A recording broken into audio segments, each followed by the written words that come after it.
Well, hello, my friends. Welcome to the Kyle Seraphin Show locals call-in community thing that we do on Thursday nights. Funny little story. I put this hat on because I needed a hat because I just didn't feel like having hair or whatever. And this is a hat that I think my kids got me for Father's Day. I saw it and I liked it. It was in a store that's local to Liberty Hill, which is down the street from where we are. A little boutique thing that like sells local goods or whatever. So I was like, that'll be cool. I like it. It says, make Texas country again. And I was like, yeah, we should make Texas country again. It's not as country as it used to be. It's more suburban. It's more urban. It's whatever. And so my kids with my wife bought the hat for me. And then when I got it, I read it. If you guys look, it says make Texas a country again. That's not the same thing. That doesn't mean the same thing at all. But I also like that idea. Yeah, let's make Texas a country again also, which is like kind of a secessionist type of thing, isn't it? Our phone line is open, you guys. It's the 281 number, which is for April. I'm trying to see why. It feels like the audio is coming in kind of hot. Maybe it's just because I'm in different ears. 1, 2, 3, 1, 2, 3. I'm looking forward to hearing what sort of interesting thoughts you guys have. We upset the McGroin Army, or whatever the heck they call themselves, which is pretty funny. And so, here we are. There are you. I expected trolls. I thought people would come in here and be upset, which is fine. They can be upset. And honestly, you don't have to agree with me. Nobody cares if you agree or not. You're supposed to have your own opinion. But it shouldn't be based on idolatry. I'll tell you that much. It shouldn't be based on you just blindly following random people that will never know your name. I kind of have this funny idea. You guys have to tell me in the chat if it makes sense. I was thinking we could auction off like an autographed picture of Kash Patel hugging Garrett O'Boyle with maybe like, I don't know, Kash's phone number on it for all these freaking sycophants that want to reach out to these guys. Or maybe we put Dan's number on there too, since I got pictures of us all standing together.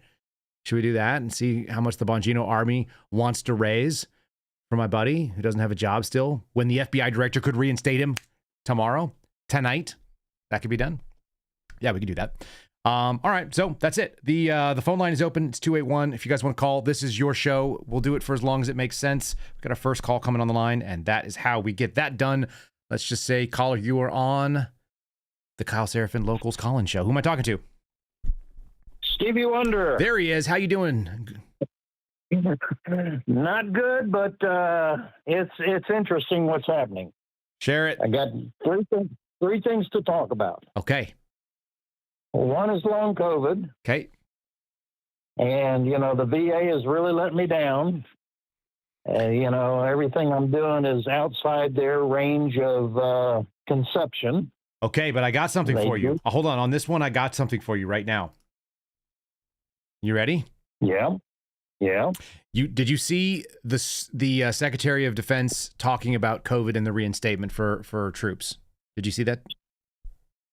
I saw the headline. Okay, so I may actually play you that video, but I'll do it in a second after I give you the prep. The guy that I set you in touch with. Yep. All right. He wrote this today, and he said, this is the kill shot for the people that are dealing with long COVID and dealing with symptoms from the COVID vaccines. SecDef's admission that vax mandate was unlawful confirms a qualifying in-service event. Unlawful orders are known to cause moral injury, a form of trauma. If a vet has a mental health symptom and was subjected to the mandate, the VA must provide an exam and an opinion under 38 CFR 3159. This is what this guy does for a living, is call this stuff out. Yep. All right. And so let's see. Let's see if I have let's see if I've got Hegseth on here. I'm sure I have it. It's just a matter of if I can figure out what particular video I have, because I want you to listen to it, if you don't mind. Absolutely. All right. No, not at all. Let me see if I've got it listed on here. Hegseth says it's unlawful. All right. Topic video number 10. All right, here we go. We're back with more changes at DOD, and this time an update on COVID-19 and reinstatement. We all know that the previous administration issued unlawful orders on mandatory vaccines on an experimental vaccine, COVID-19. You know it, we know it. We're doing everything we can, as quickly as we can, to reinstate those who are affected by that policy. It hasn't been perfect, and we know that. We're having an ongoing conversation with you to get it right, working with the White House as well. We want anyone impacted by that vaccine mandate back into the military, people of conscience, warriors of conscience, back in our formations. We hear you, and we're working to get updated guidance as quickly as possible. So kind of here's where we are on more guidance we're providing right now. So in January, the president issued his executive order. We jumped right on it. In February, I directed the department to take corrective action regarding this specific department's unfair, overbroad, unnecessary COVID vaccine mandate. We apologize then, apologize now for how it was done, and we want to fix it.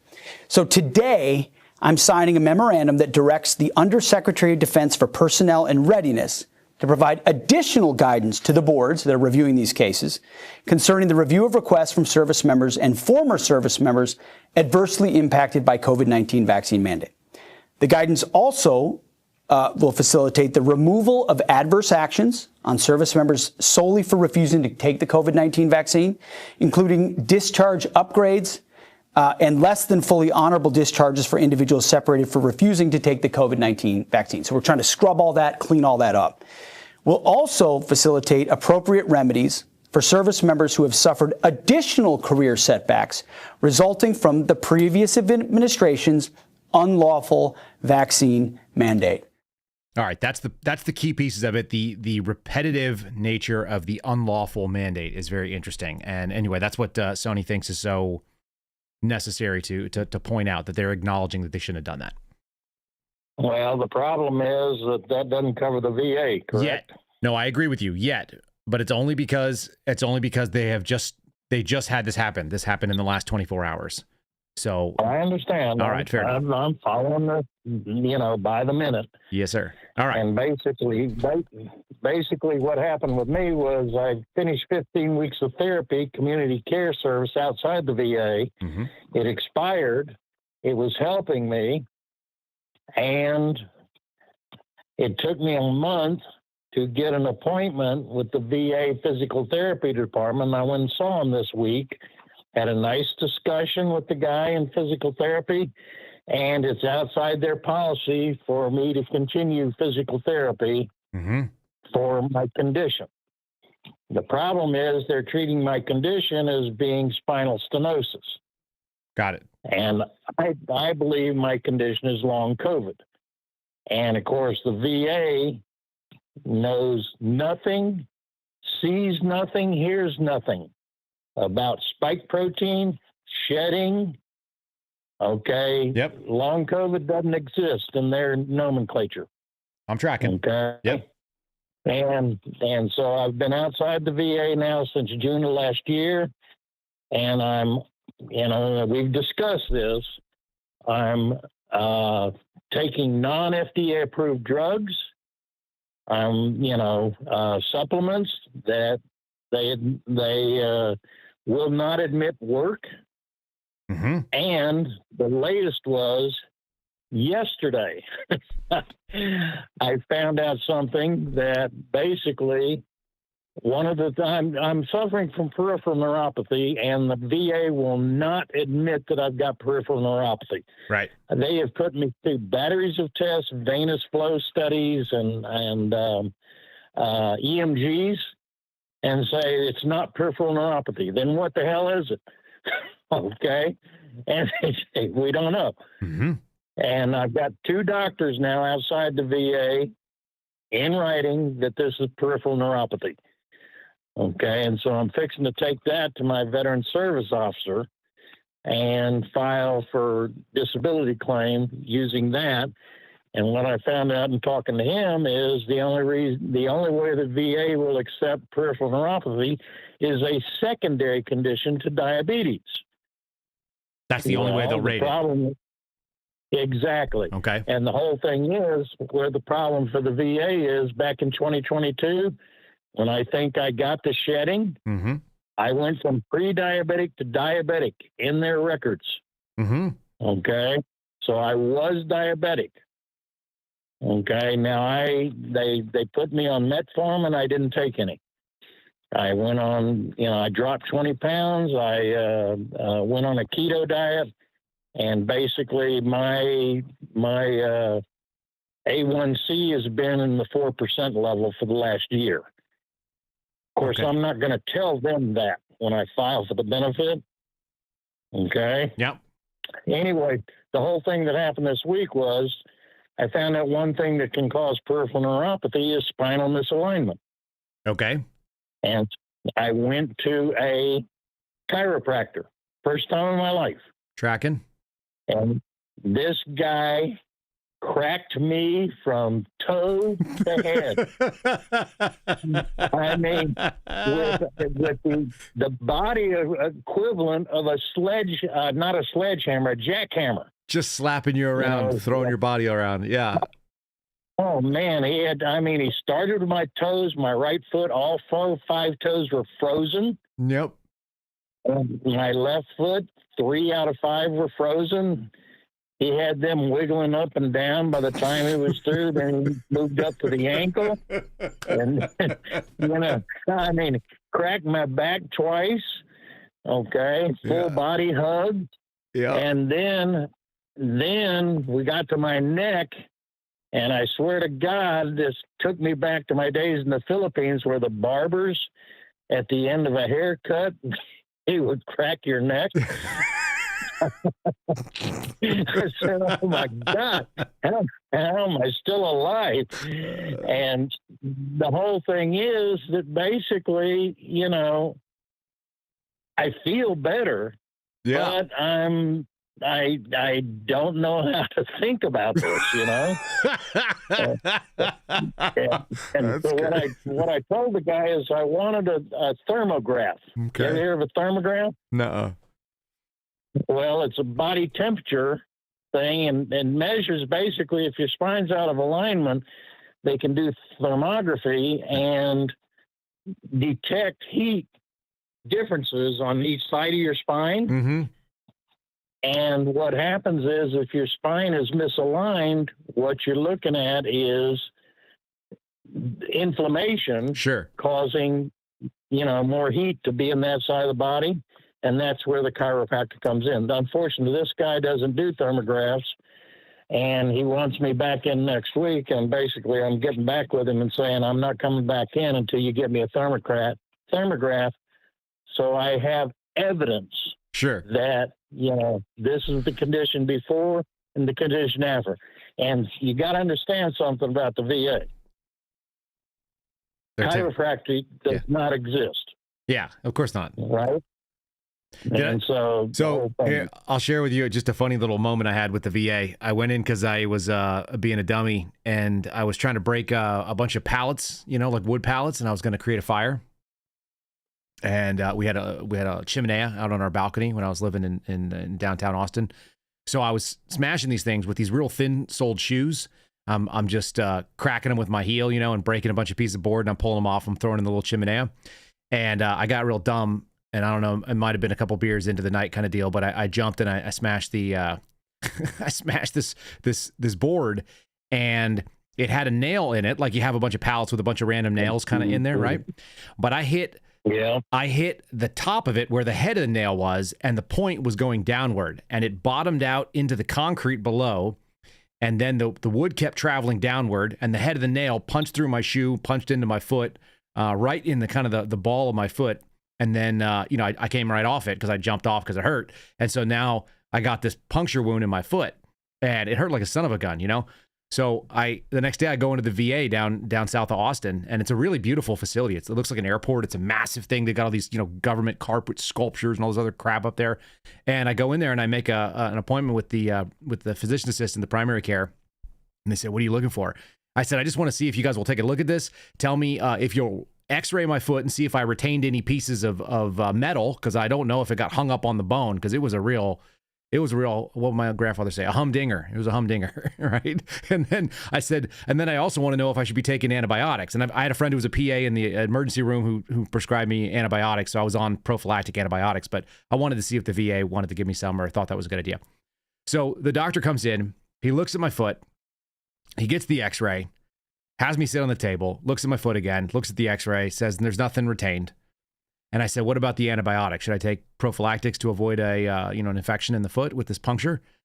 And he goes to a book that was twice as thick as any Bible, and he spins down to a page, and then he looks at me and he said, based on the recommendation and the condition presented, there's no indication for you to take prophylactic antibiotics. And I said, so should I discontinue the ones I'm already taking? And he looks back at the book and he looked at me and he said, based on the recommendation and the indication of your conditions, there's no reason for you to continue taking, antibiotics. He read like a damn robot. I go, okay, thanks, doc. I guess I'm out of here. But just the worst. That's the problem. If it's not in the book, if it's not in the book, it doesn't exist. I know exactly what you're talking about. Anyway, there's a long-winded kind of goofy way of sharing that, but I don't know if you read Dr. Brian Artis. We've talked about him before. Yes, sir, we did. Did you read his book? I have not. About fighting back against the COVID vaccine.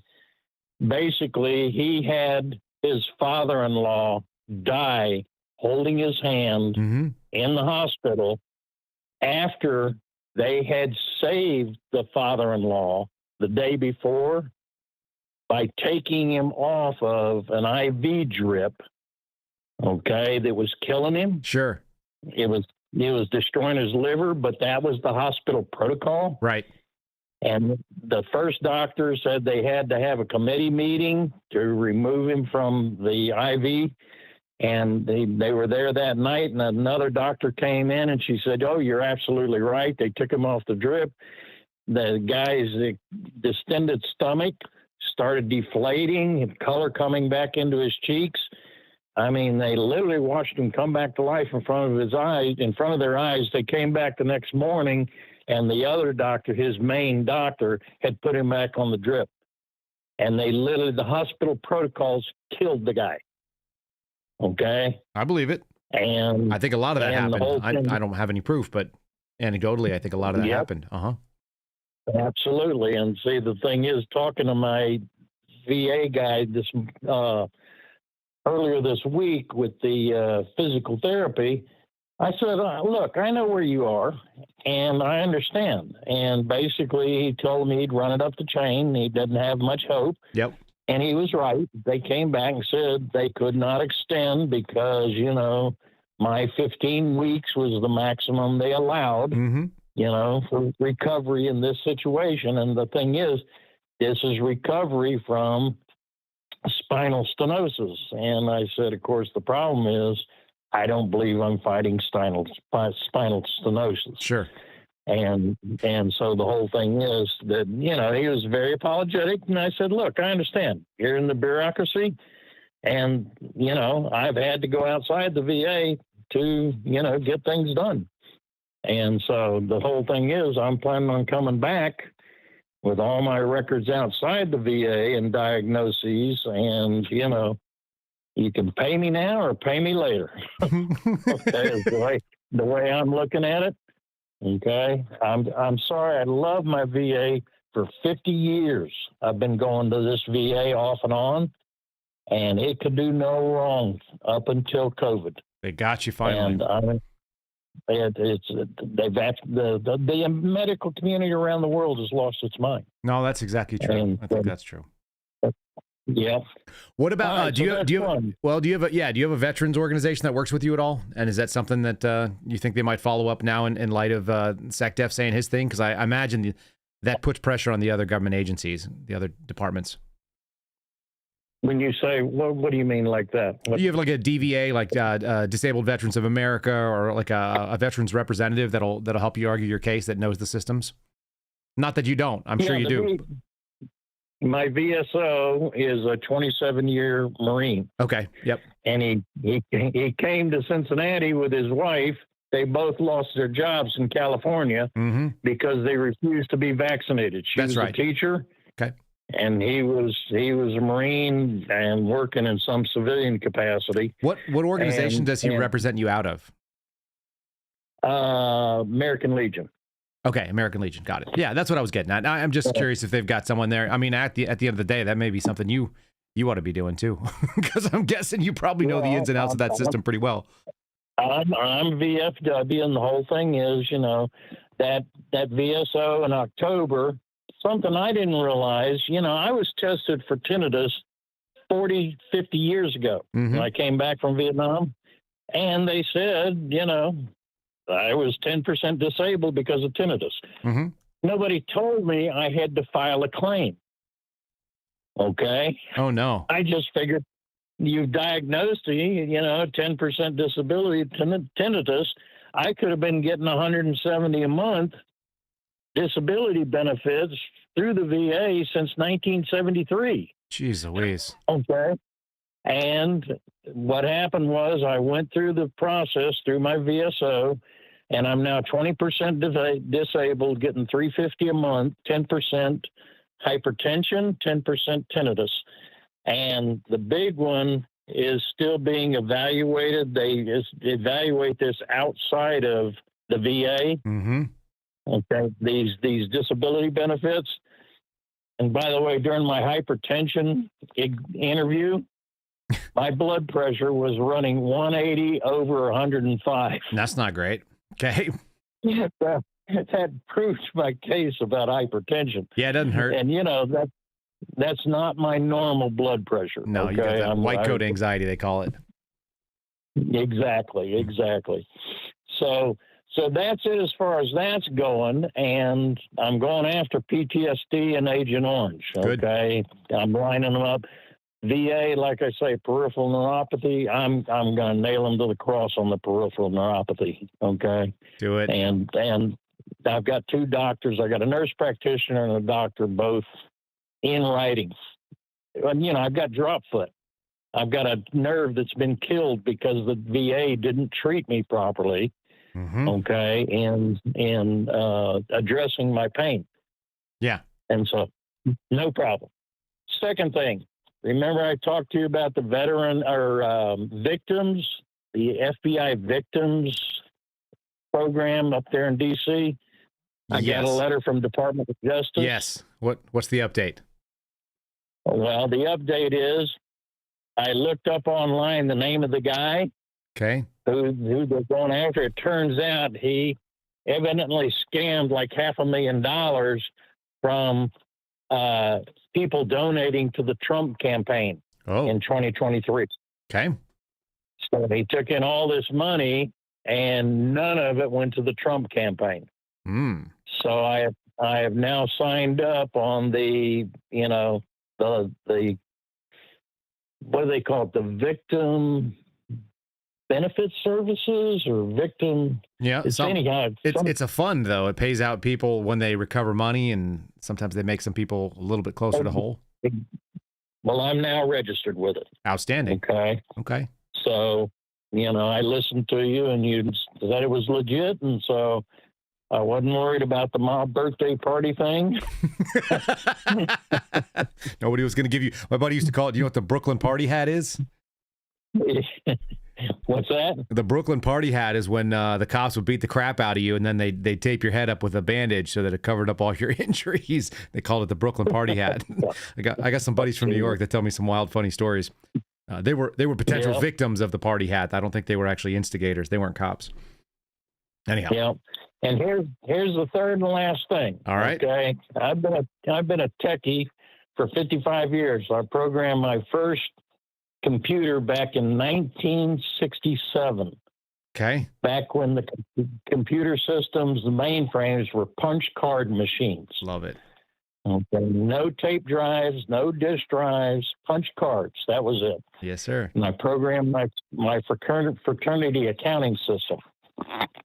And basically, this week I got a thing, and I got a notice from the Gateway of a guy I've supported with his networking and all that kind of stuff. For his business, he's a pension plan expert. And 6 a.m. this morning, I get a text message that we've lost our internet connection at his office.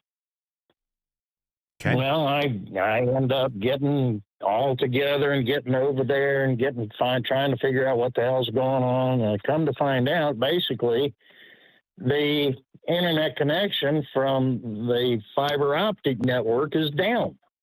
Mm-hmm. And doing construction in front of his office, I suspected that. No. Well, I finally got through the technical support.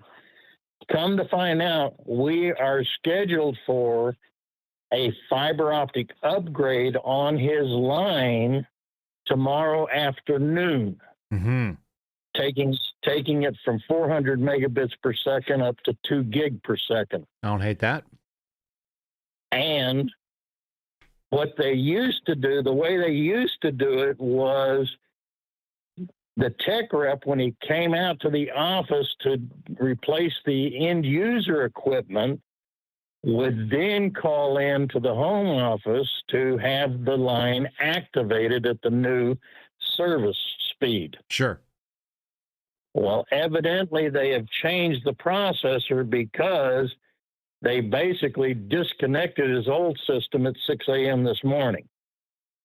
And he's not scheduled for the upgrade until tomorrow afternoon, somewhere between 12 and 4. That's weird.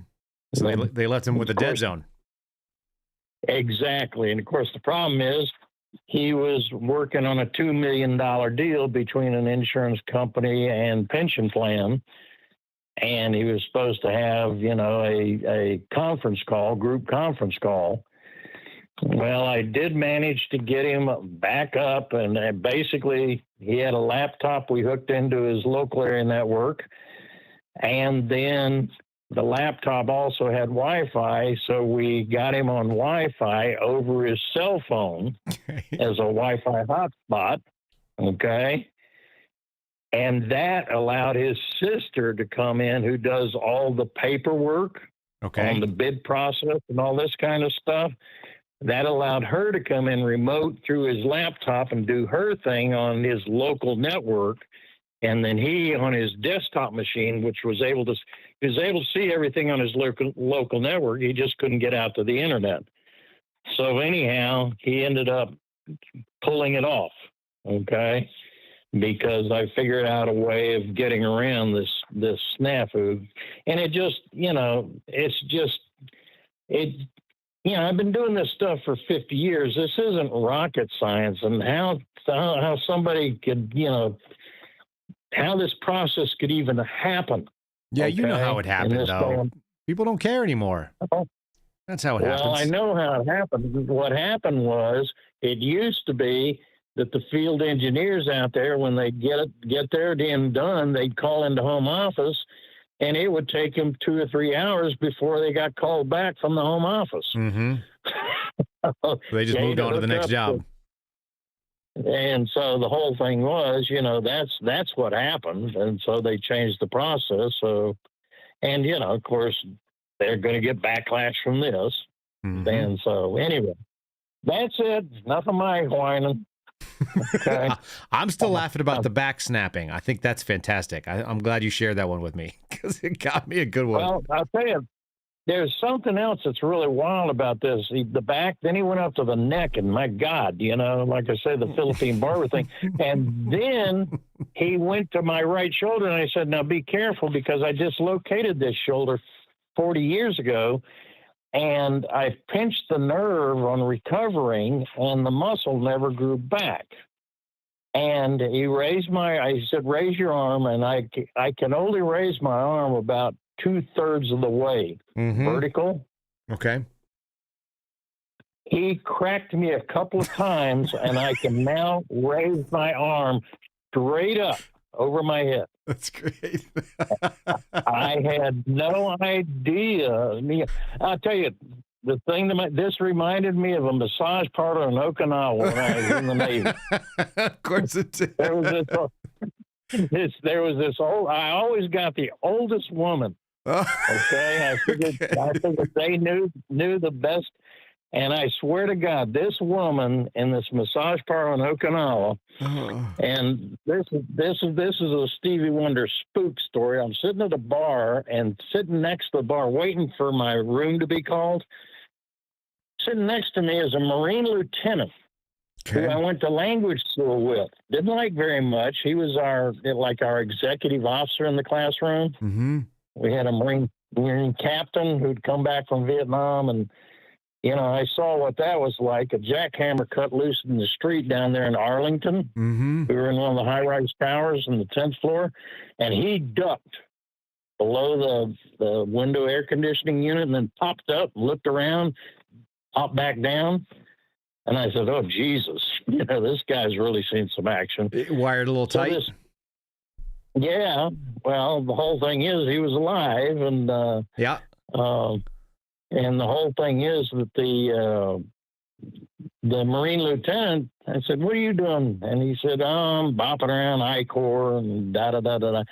So how about you? And I said, well, I'm drilling holes in the sky in an AC-121 over the Gulf of Tonkin. And his number got called. He left. I'm sitting there finishing my beer, waiting for my number. The guy comes walking past. He's been sitting down at the end of the bar. Mm-hmm. He says, you better be careful. You've been discussing classified information. Whoa. I said, oh, God damn it. And we always used to laugh, but, they talked about us being compromising photos and that kind of stuff. And they said, if they ever came at us, we were going to say, hey, that's great. Can I order like 12 8x10 copies? Yeah. We really did not think we were compromisable, and that kind of vein. Yep. Well, anyway, the masseuse that I went into, this old woman, I swear to God, she did things with my body that I swear were anatomically impossible. I've always had short tendons. I've never been able to squat flat-footed in my life. And this woman had me touching my feet to the back of my head before she was done. Okay? This is the requirement. You got to give me one of these stories every time you call in. I want to hear about old ladies bending you into human pretzels. I want to hear about doctors snapping your neck. Every time. I mean, life's an experience, and it's learning, and that's right. I'm always amazed. You know what? And none of us get out of it alive. Just saying. That's what I hear. Yep. Yeah, well, I intend to keep going for a while. So good man. It's nice talking to you, and thanks for answering my call. Thanks for coming on. That was entertaining. I appreciate it, sir. Have a great night. You too. All right. That's great stuff. I love it. Every time someone tells me something like an old lady bent them in half, I don't know. That's too much. God bless Stevie Wonder. And all right, so the phone line's back open again. That's too good. All right, I see Chris over on YouTube is yammering to get on here, so he may be jumping in next. So the line is open for you guys, whatever you like. I'll let you know since we put it out there. Rose Lopez literally shamed me into getting this for you all. So we have a P.O. box. I went and checked. No live animals. And the lady said there was nothing in there. So that's good because it actually is kind of a pain. I actually don't like leaving my house. You guys will be shocked. I used to have to go for a job, and now I just get to stay at home. So I don't have to go out. The P.O. box is at 9073 West State Highway 29, Suite 110. It's a long one. Box 509. It's some nice ladies at the UPS store that are right around the corner from us. Liberty Hill, Texas, 78642. If you want to send something, send weird stuff. I get some strange emails, you all. It comes from y'all. You send strange stuff. You know who you are, asking what my pant size are and other strange things like that. Don't send me pants. Don't send me overalls. Don't send me any live animals. Guys, if you were just joined us late and you didn't see the chat earlier, it was asking about ostriches, some other weird stuff. Yeah. We have an interesting lot. When I say weirdo, I mean it in a loving way. All my friends are goofballs and weirdos, and that's just kind of how we talk to each other. You all probably know what I'm talking about. So, all right, hard act to follow. Mr. Stevie Wonder. I do think that there's some hope on the horizon there. There's some likelihood that because of what we saw Pete Hegseth do, I think that it's going to move some of the other departments, because here's what I didn't realize this morning on the podcast when I was talking about it. Not only does DOD obviously have service members, and they're talking about the vaccine mandate for service members, they also had a same vaccine mandate, and I imagine it was written the same way for all the departments that came in for their civilian employees as well. And so they're the perfect test case. If they push that language out verbally, the Secretary of Defense saying it, and it covers both, carries both the service members that are uniform and your civilian service. I imagine it's going to end up covering all the people in the government. It's going to be not nothing for what we're trying to get into when it talks about suing the federal government about DOJ and whatnot. All right, I'm gonna take a little breath. I picked this song up in here earlier. Actually, this is the thing. I had that John Sullivan video that I'm still dealing with. I'm still recovering from it. But here, I'll play a little surf rock here for a second while we breathe. If you guys want to dial it in, see if you can follow the act. It's all yours. There, kind of like some waiting music, I feel like.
Got a caller on the line, I think. Tell me if you can hear me.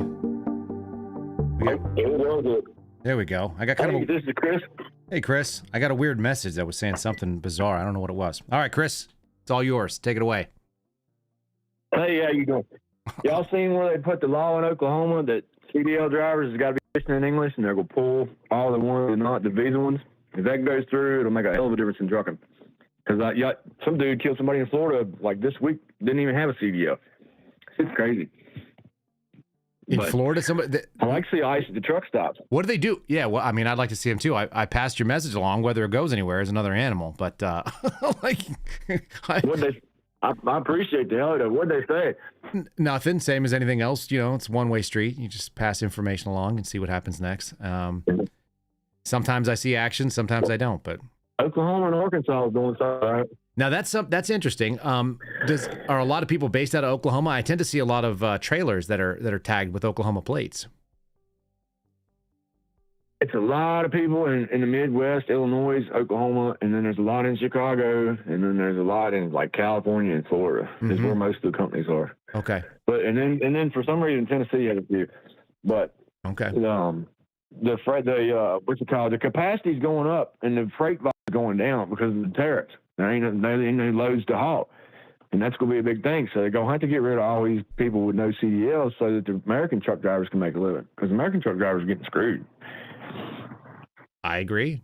I'm behind all this. I mean, like I said, I like your idea. I think if ICE wants a layup, I'm going to see if I can get it through to Tom Holman. I put it out to DOT, but I wonder if I can get it through to Tom Holman. I don't think he follows me over on X, but I can give it a shot. It's a good idea. Oh, man, that'd be freaking great. Right? I'm going to get me a hat and a jacket and go up here to the local Loves and take some videos of me messing with the foreigners and put them on YouTube. Have you seen that guy that was, he's a J6er, but he was at, I think, CPAC, and he was walking around with the ice jacket and an ice hat. You remember seeing that? I think he said it was like $35 on Amazon. That's what I'm going to get. One of my buddies was a J6er, Josh Haynes. I was in jail with him.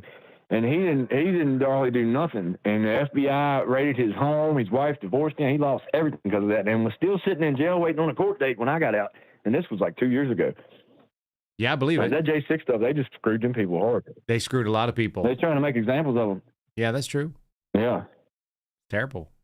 But how's the weather where you are? Did you look up that Antarctica stuff I was telling you about? I did not. And you know what? I don't know if I'll get to it. There's things that make it into my hopper. There's things there's not. There's about 25 people that are sending me things at any given time, and then about a dozen people over on Signal that are my buddies that are always sending me stuff. And I get to about 1 in 10 things that get sent to me. I actually get a chance to actually watch.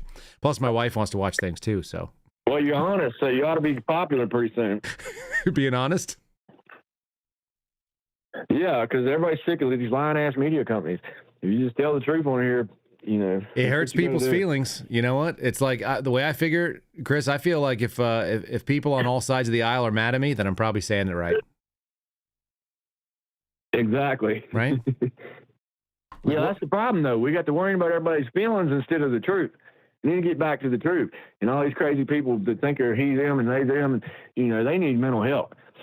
How are we going to help them, you think? Just punch them in the dick and remind them what hurts? Just show them how to be a man because somebody never did.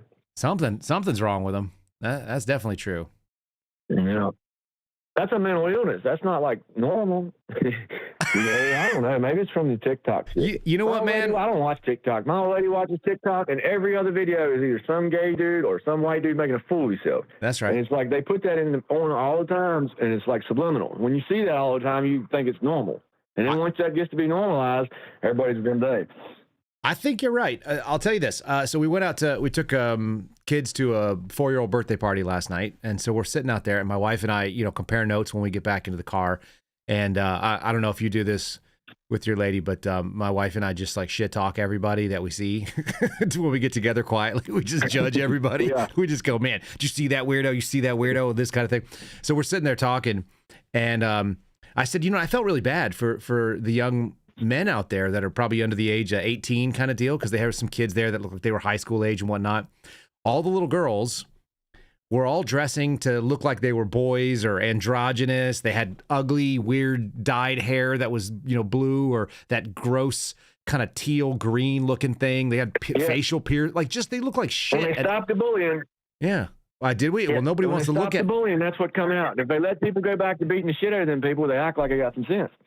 You know what? I remember probably tail end of my high school time, there was a whole goth thing, right? Where people would put on the stupid lipstick and they'd wear the all black and veils, and they looked ridiculous, and they got made fun of it. So they were only in their little, they're in their little group.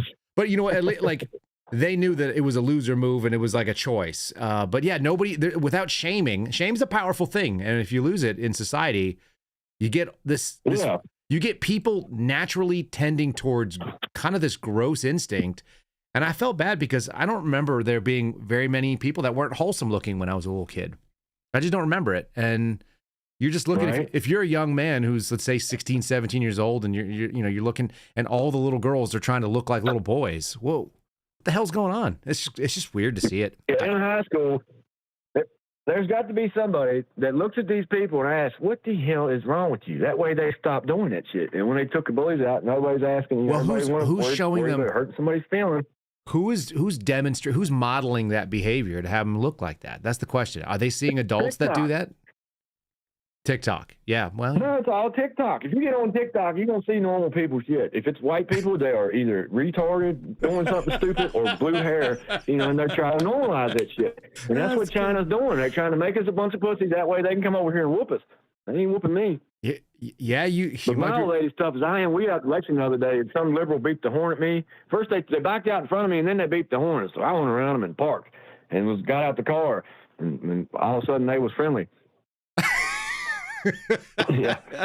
They was tough when they was beeping that horn, Yeah, as long as there's no consequences. They thought they were behind their keyboard. They were shit talking on social media somewhere. They were making lousy Facebook posts or something. That's what it was. He felt safe behind that steering wheel, and so I stepped out, and then he was like, "Hey." He was only 4 hours. What a weird time to be alive. And yeah, you know what? There's something to be said about it. The Chinese feeding us this crap. I remember reading about the Chinese algorithm that goes into it. Go ahead.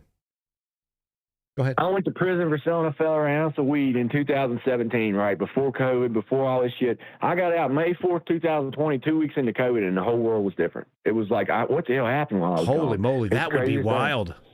And did you say a feller? You sold a feller? Spell that for me. F-E-L-L-E-R, feller? I sold a feller. F-E-L-L-E-R. I speak broken hillbilly. I'm sorry. No, I like it. That's why I was just giving you shit. I'm up in the mountains of Virginia. I know. I'm just giving you a hard time. You sold a feller. I don't want to take up a bunch of time. I love this show. I like getting on here and bullshitting with you. I appreciate it. I enjoy it. You have a good one, and keep raising hell about the trucking. We'll be doing it. I'll be in the chat. Look for my post on Tom Holman. Are you over on X too? You watch on X? I got X, but I watch YouTube mostly. Because, All right, well, you're going to want to come into the retard. retard. Join me in the retard vortex. That's what X is. Join me over there. We get stupid, and I'll see if I can tag Tom Hallman, see if we can make him pay attention. Give him some free layups on these illegals driving around without CDLs. I like it. All right, and I'm working on something for you. I make these things, and I working on it. I will mail it to you. Oh, it ain't dear. nothing crazy like an animal. It's just a piece of wood. Okay, piece of wood I can take if it turns out to have like animals in it. Keep doing what you're doing. All right, brother. Thanks, Chris. No, it's just something cool. Okay. I'll send you a picture of it. Surprise me. I just want to be surprised. Did we lose him? We lost him. All right, that's it. Chris, thanks for calling in. That's great. That was a feller. You guys heard that. That's a thing. Just depends. I picked up some regional ear for dialect whenever you go a certain place. There's some people say things a little bit differently. I had a great experience when I was going through air traffic control training down in Mississippi. And I had a tech sergeant, that's an E6 in the Air Force, who was from Mississippi. And he's a black guy, kind of heavy set, kind of Air Force looking. So he probably wasn't very physical, but he was a good controller. He was good on the microphone. And I remember him saying something, and I go, hey, I said, Tech Sergeant, there's something wrong when we go outside. We're walking through the water. I think there's some kind of backwash in there, or commercial waste dump or something. It smells like sulfur. And he goes, nah, man, that's not sulfur. That's shit. I go, what? He goes, yeah, that's what they dump into the river. I said, why? And he goes, man, you know how we do it down here in Mississippi? We like to keep things just a little bit shitty. It's special.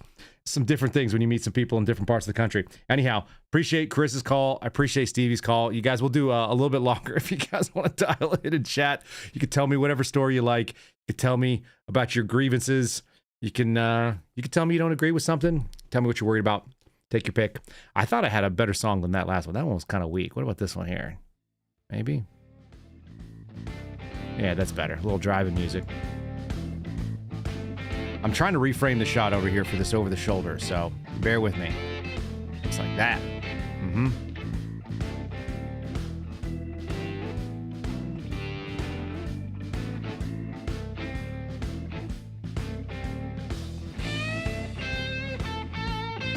All right, I got another caller jumping on the line here. Who's on the line with me? It's Tim from a while ago. Hey, Tim. How we doing? Okay. Yeah. What's on your mind tonight? I think I get through. Well, you got on. Well, you made it. That's great. Good timing. It's perfect timing. Hey, I wanted to talk to you about your thoughts about, I know you're coming at Cash and Dan pretty hard, but I wanted to talk through what you think the logistics would be, with your experience with getting cases prosecuted. Isn't there some timing that goes along with the seating of grand juries? Oh, for sure. And where do you think? Well, there's always a grand jury impaneled in D.C. I mean, there's always somebody you could take it to. Okay. That's just the nature of the venue. It's big enough, but yeah. Yeah. But would they bring the charges there? You can also complaint somebody if it's easy enough and clear enough, and you have an AUSA that wants to sign off on the complaint. Just take it to a magistrate judge, and you can swear it out. You can go to grand jury later if they don't have time to fit you in. But the stuff that I'm discussing in general, and the things that I'm pushing at Dan and Cash, which they know, they just don't have either the balls to carry it out right now, or maybe they're getting bad advice on the inside, which I think is actually far more likely. I think what's going on there is that they've been talked into keeping a bunch of people because the folks that are chirping in their ears are all out of New York, and they are all Paula Bates guys. They're the former deputy director's guys. So you've got a bunch of people that have been sitting in there that they're not getting removed. We had a significant number of folks that are working against the activities of what these guys said they were going to do when they came in, they got rid of guys like Spencer Evans, who were running the COVID tyranny for the FBI and are responsible for the lawsuit that we have going on because of their malfeasance, because their inadequacy in doing their job, and now they're still in charge of a field office. It's going to cost the American taxpayer some real money. I don't know what it's going to look like, whether they settle or whether we go to a jury for a judgment.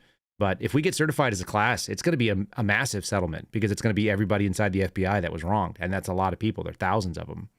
So these guys shouldn't have jobs still, and they shouldn't be able to retire. That's my take.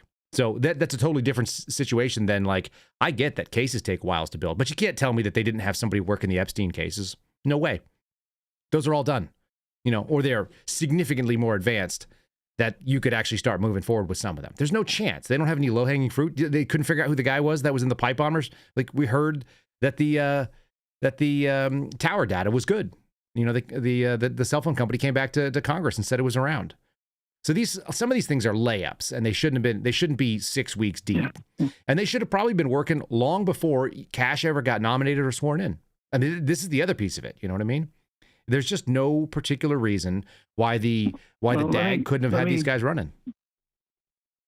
Let me just throw a thought at you, and I don't know how legit this is or not, Sure. but there is a difference between, whatever lawsuit eventually gets filed by you guys or who it's against, having those people still at the FBI versus not.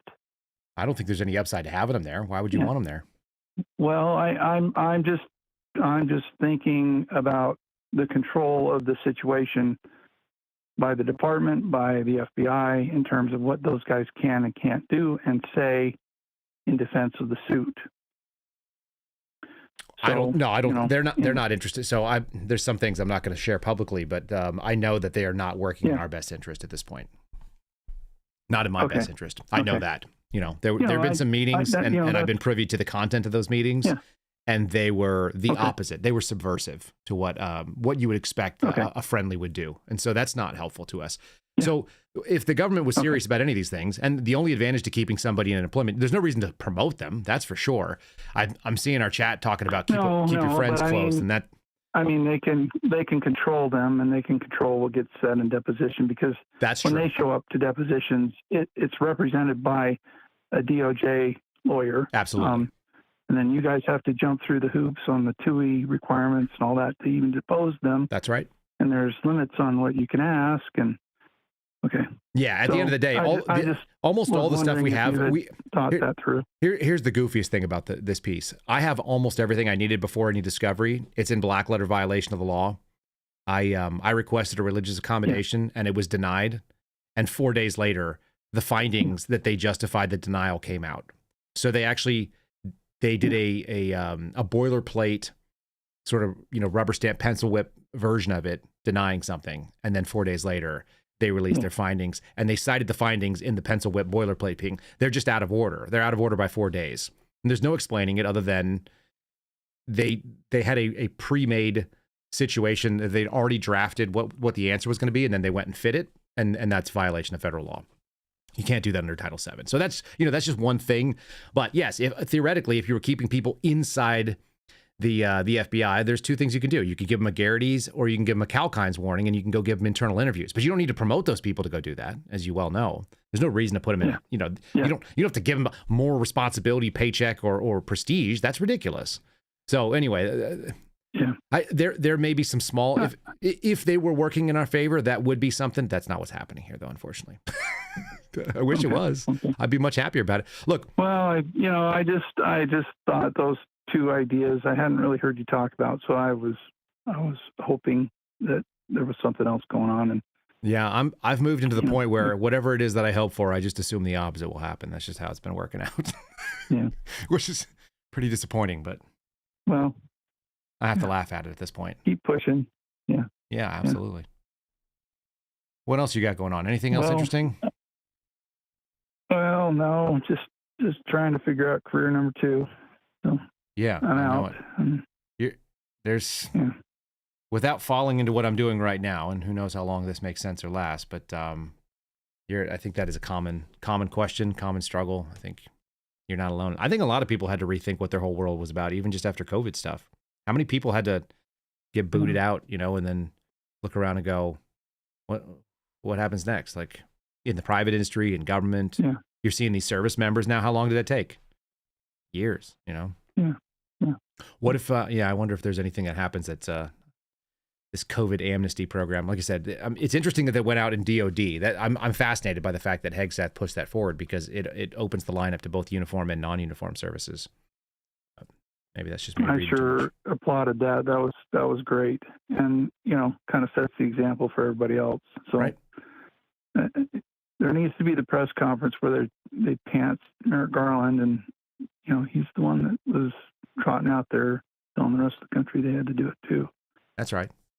Yeah, I mean, at the end of the day, these guys control all the comms. Whoever was standing behind him. They have all those comms. You know what I mean? They have all the emails and the directives. Some of those things were done in writing for sure. They were done in some sort of MOU or something like that coming out of wherever it was, and everybody agreed to get on board after the executive order. The White House said what it was, and the people running these agencies should have them, you'd think.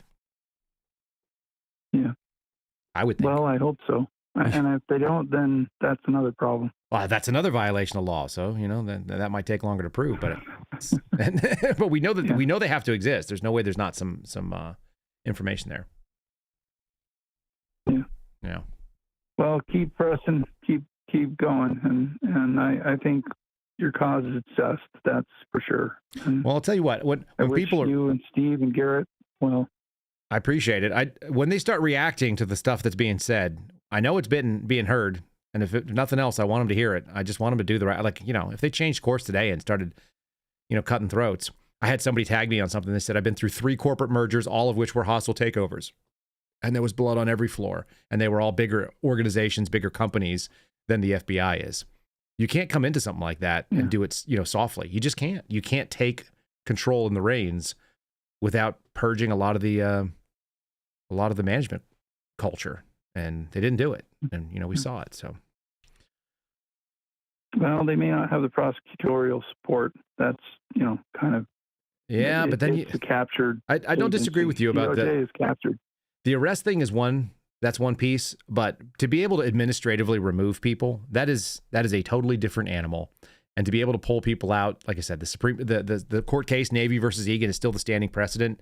It dates back to 1988 or 1989, and it's the reason that they were able to get rid of me in a day, in literally a couple hours worth of work. They just pulled the clearance, and it's like, well, we're not going to pay you anymore. So they fixed the glitch, kind of Office Space style, and it's ugly to be on the other end of it, but I know the tool works because they pressure tested that thing, and it works. They used it over and over again.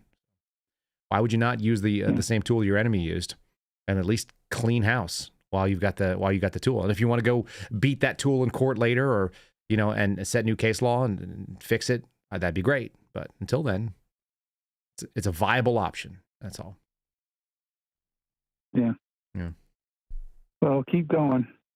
That's all I can say to you. Yes, sir. No other choice. We got to get through. Championing the cause for sure, and I think your voice is getting heard, and make the noise about it. I appreciate it. I appreciate the encouragement and the support.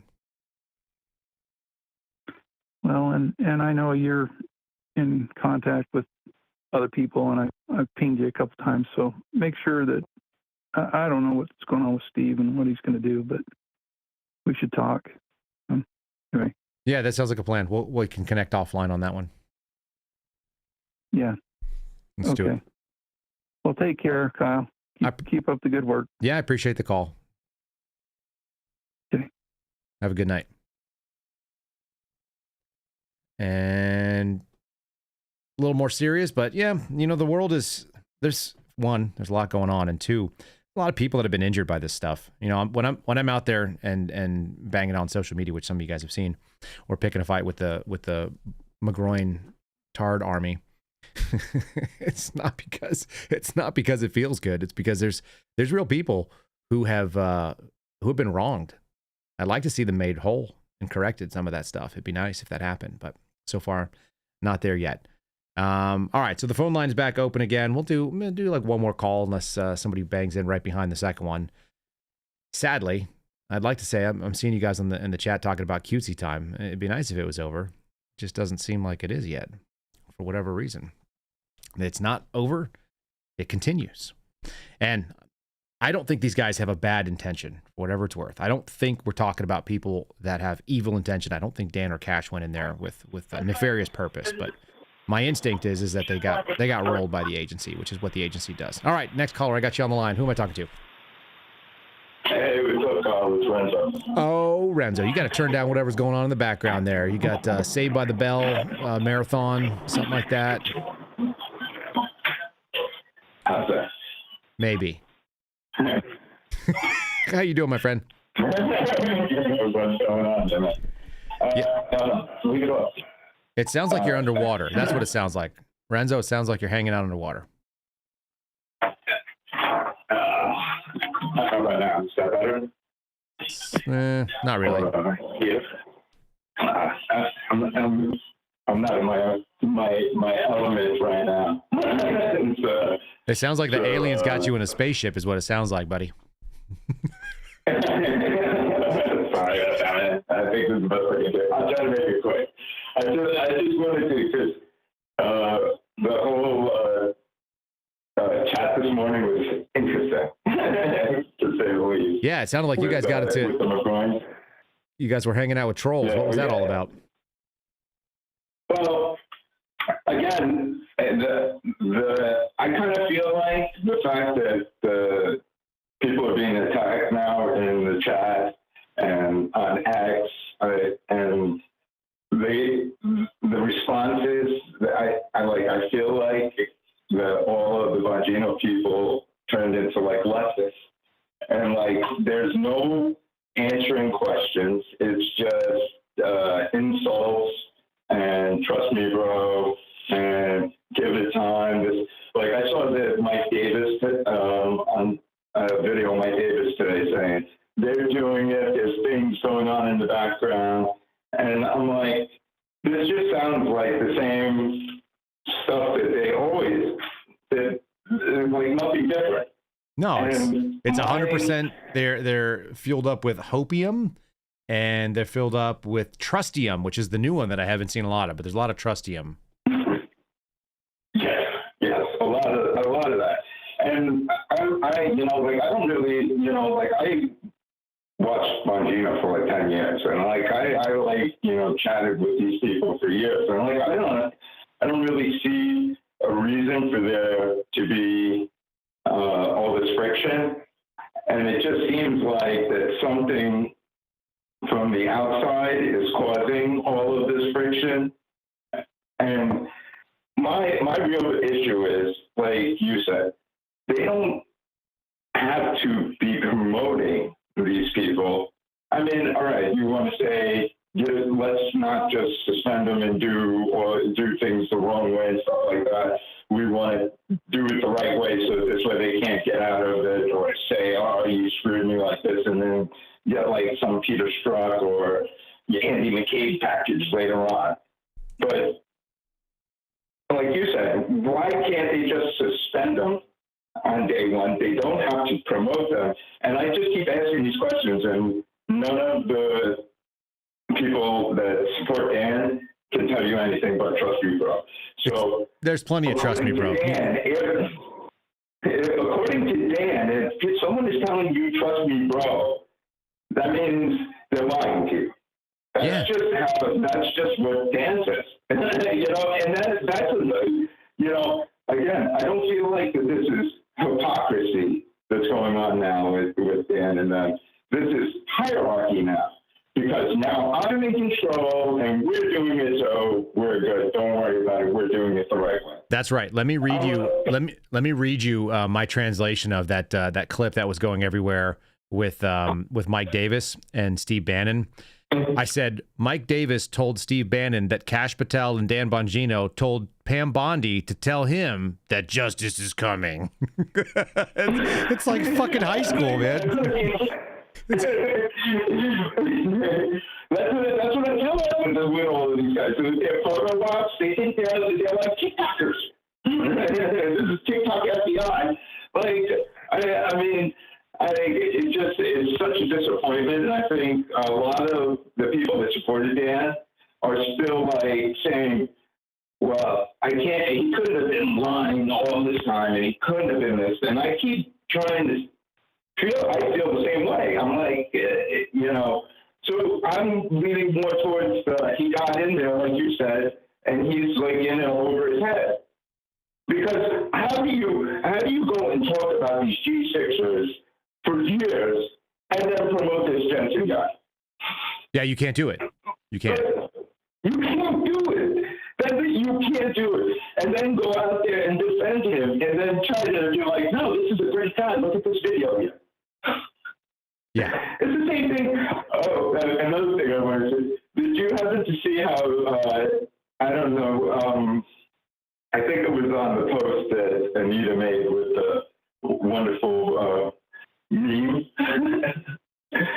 Like John Nance in that reply is constantly like, Anita, DM me.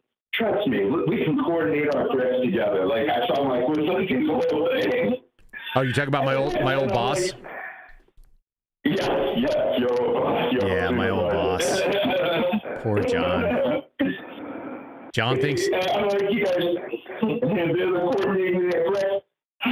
Yeah, it's two nerdy kids in high school that are meeting behind the bleachers to try. I'm on the field, man. I'm playing, and they're gonna like try to hold. They're coordinating what kind of signs they're gonna hold up that's gonna distract me while I'm actually doing work. I think it's funny. Johnny thinks that somehow I'm sweating because he's saying things. I have the performance reviews that John filled out for me, which was that I was excellent, and I have the awards that he wrote me because he's such a fucking loser. He's just a tubby wannabe. He desperately wanted to be a guy that was going to be, this like prestigious writer who would talk to people about how the FBI is and be the FBI explainer, and he blew it by being a pussy because he was just a pussy when COVID came out. He hid in his office and he didn't do anything and didn't speak out then, didn't cover for anybody. And so nobody cares who he is. He's a guy that has, 5,000 followers on X. That's as big as he's ever going to get. He's going to die and nobody will know who he is, except, his family. Whatever. Screw John. John, I live in John's head rent free, and it kind of makes me laugh.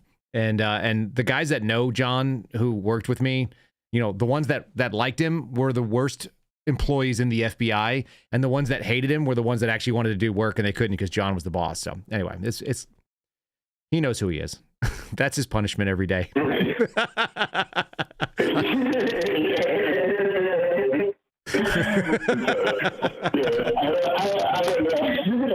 It was just really weird. Like I woke up this morning and I saw all of this stuff on X, and then the whole chat thing happened, and then like what was going on X afterwards. I was like, no one has still answered my question, none of these people. There's no answers. My man, there's no answers. There's just juvenile tards just getting upset. It's the retard vortex. We're just in the water. If you ever want to get away from it, you just put the phone down. It's easy. Oh, yes. So that was another thing. I was like, it's been really good that you suggested and got me to get on that. But at the same time, it's a retard. Oh, yeah. It makes you dumber. Let's just be honest. You're a worse person because you're on X, but it is kind of fun, right? Yeah, exactly. It's like the love-hate relationship. It's truly awful. But,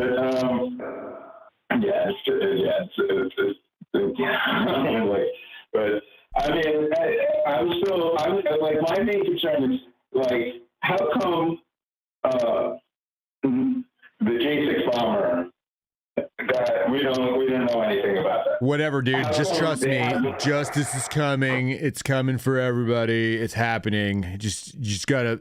Prosecutions take time, Renzo, and cases have to be airtight or whatever other fuckery they want to say. Like, there's just no way around it. It's the retard vortex. That's where I'm at. So I just wanted to, get that rant and tell you to keep you're in the right spots. Now, the reason that they're doing this is because the narrative is done. And every day that this goes on, and every day that you see that some other person that they didn't know was, locking up J6 people or going after Catholics is going to get promoted. And then you're going to point that out, and then they're going to attack you and say, "Oh, look at him! He's this guy, and he's." Yeah, or it's going to be some chick that was. It's going to be some chick that was getting railed on the flat bench in the gym at night on a Saturday, and people walked in and watched her getting railed by her boss. Like, it's just like, what is going on with these people? Like, And these are the serve and protect people. These are the people that are supposed to protect you.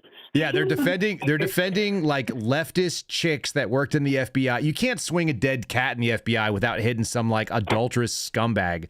So anyway, it's good fun. I'm not mad. I don't care. I get to talk to people that are nice. I get to work in my own space. People are getting to kind of see. This is kind of fun for the call-in show because we get to throw whatever I want on the screen. I got to, people can see what the studio space. This is my office. I mean, I built my own office. I work out of my own space. I do what I need to, and I work for you guys, basically. So it's fun. It could be worse. I could still be working for the government and showing up and having people spit on me for having the wrong badge. Yeah. I'll tell you this, 2025 is the first year when people going through the academy at Quantico wish that they were going through the DEA academy instead of the FBI academy. That's all I'm saying. Just, Well,